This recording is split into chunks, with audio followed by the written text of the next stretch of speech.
I love food. And who doesn't? I love baked goods. I love sweets. From takeout, There's no doubt that specific components of our food supply, in particular the big one is sugar, clearly affect the brain in ways that morphine, nicotine, cocaine, cannabis, ethanol all do as well. Dr. Robert Lutzig and researchers from UCSF are looking at how processed foods trigger dopamine receptors in the brain that cause the body to become physically addicted.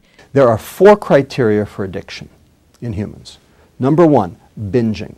Number 2, withdrawal. Number 3, craving. And number 4, cross-sensitization with other drugs of abuse. Lutzig believes that you see all 4 of these factors when the body is given refined sugar. A test done on animals found that they did not overeat when given their natural diet, but if you supply the right stimuli to them. And one of those stimuli is Oreo cookies.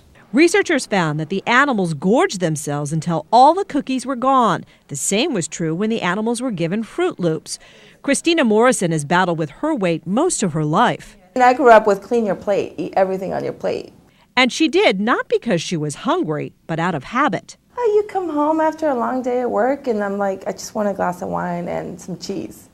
And I may not necessarily be hungry for that. After participating in a blind study at UCSF, Morrison has lost 30 pounds and kept it off. She has learned to recognize her food habits and only eat when she's hungry. She's also more aware of how her body reacts to sweets. I think when I drink Diet Coke, it makes me want a cookie.